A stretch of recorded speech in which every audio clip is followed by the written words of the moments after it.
दूधनियन होखे सके गोरे गोरे गायल चल पटावे भाई पटन में माल। दूधनियन होखे सके गोरे गोरे गायल चल पटावे भाई पटन में माल। बन ठन के सब घूमेली हो बन ठन के सब घूमेली ओकनी के देखी के बिगड़ जाला हाल। दूधनियन होखे सके गोरे गोरे गायल चल पटावे भाई पटन में माल। दूधनियन होखे सके गोरे गोरे गायल चल पटावे भाई पटन में माल। पटन में माल Saurabh digital recording studio Patna. गोरे गोरे गायल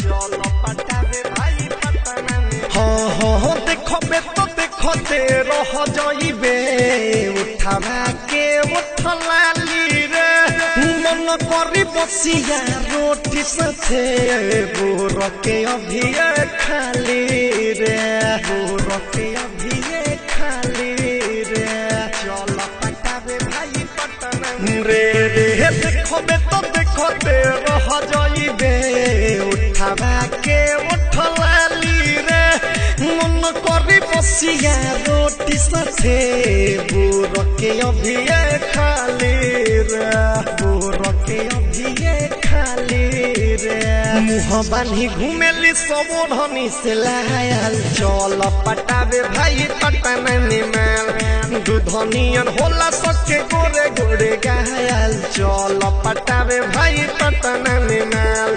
बन ठन के सब घूमेली हो बन ठन के सब घूमेली ओकनी के देखी के बिगड़ जाला हाल। दूधनियन होके सके गोरे गोरे गायल चल पटावे भाई पटन में माल। दूधनियन होला सके गोरे गोरे गायल चल पटावे भाई पटन में माल। पटन में माल गोरे गोरे गोरे गोरे गोरे गोरे गायल चल पटावे भाई पटन में माल। किसन सुधीर तू चल साथे में जब बहुत आई रे सौरभे सवरे से कहतनी कौन होल औले गाई रे कौन होल औले गाई रे चल पटावे भाई पटन में हो गौरव सुधीर तू चल साथे में जब बहुत आई रे सौरभे सवरे से कहतनी कौन लौला गाई रे कौन लौला गाई रे रतन रतन से ढोढ़ी देखे खाली खायल चल पटावे भाई पटन में माल।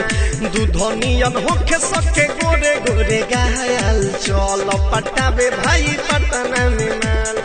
बन ठन के सब घूमेली हो बन ठन के सब घूमेली ओकनी के देखी के बिगड़ जाला हाल। दूधनियन होके सके गोरे गोरे गायल चल पटावे भाई पटन में माल।